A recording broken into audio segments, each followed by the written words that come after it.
Thank you, Mr. Chairman. I just feel like I need to ask this question. Mr. Fonzone, when you advised the companies referenced, Huawei and others, you were at Sidley? Yes, that's right, sir. And when a client comes to Sidley, you have to fill out a form that says, here's my client name, here's my mailing address for business purposes, and here are my political beliefs. Is that the way it works? There's definitely a client intake process. I don't remember all the particulars of it. I mean, big law it's kind of like who can pay the freight, right? That's an aspect of the intake process, I'm sure. I understand. Professor, I'm looking at a letter dated March 16, 2020. It's a letter to Governor Lamont in Connecticut. The title of it is Urgent Action Needed to Protect Individuals in Connecticut's Prisons and Jails from Coronavirus 19 Pandemic. Did you sign that letter? So I don't recall sitting here today, Senator. Here's your signature. Here it is back here. Why didn't you turn this over to us when you were asked to submit documents? So, Senator, I made every effort to search for everything that I had ever signed. That's not a letter I remember, but I will certainly take a look at that. And we found it just with a search on the internet. So I apologize, Senator. I apologize. In your letter to the governor, here's what you say. As they stand, prisons and jails are detrimental to public health and human rights and disproportionately harm marginalized communities, including Black, Brown, Indigenous, and other communities of color, immigrants, people with mental illness, people with disabilities, people in the LGBTQ plus community, people who use drugs, people engaged in sex work and street economies, and people experiencing houselessness and poverty. So if you believe that about our prisons, how are you going to ever send somebody to prison? So, Senator, I will need to take a look at that letter, and I apologize that that's not something I found to hand to this committee. You're not denying you said that. I do need to see the letter to see the context, because again, it's not something I remember adding my name to. Yeah. I can assure you, right. Senator. And you also say, first, you call on Governor Lamont to release everybody in jail. Is that right? Because of the coronavirus? So again, Senator, I would need to see that letter in front of me. It certainly was not. You can find it just put your name into Google. You'll find it in about 3 nanoseconds. I will, Senator. I can assure you that You said in your letter, Professor, we call on Governor Lamont, state of Connecticut, and all Connecticut jurisdictions to immediate release to the maximum extent possible people incarcerated pre-trial and post-conviction.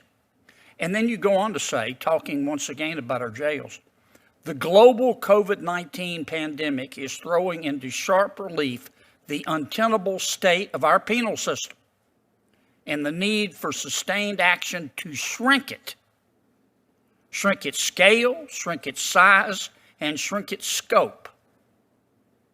You sound here like the district attorney in San Francisco. If you believe that, how are you going to ever send anybody to jail, Professor?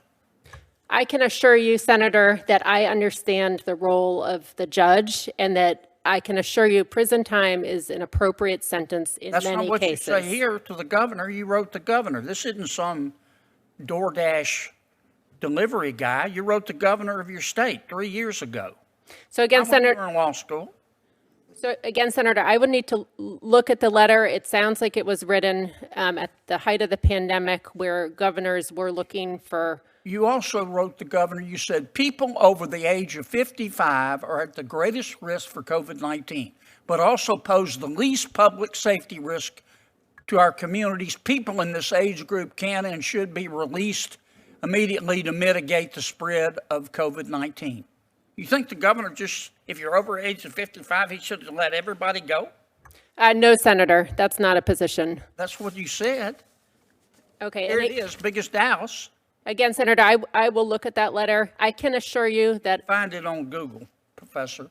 You also say Governor Lamont should issue an executive order to direct the state's attorney offices and law enforcement entities, including the town and city police departments, and any federal law enforcement entity operating within the state to immediately cease adding to the incarcerated prison population given the high risk of infection posed by the population increase.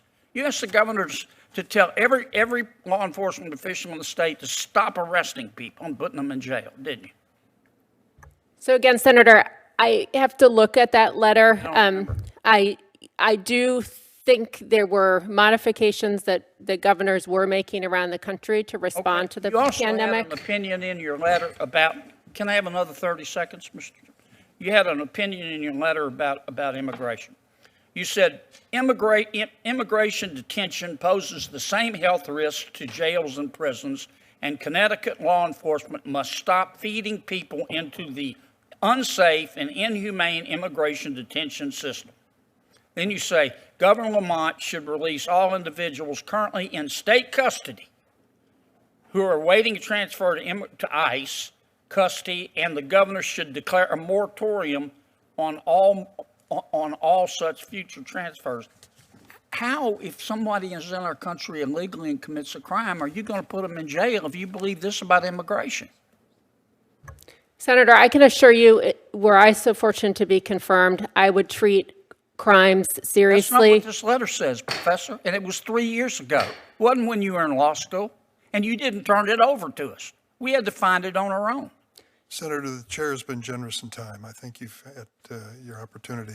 Would you like to complete your sentence or statements?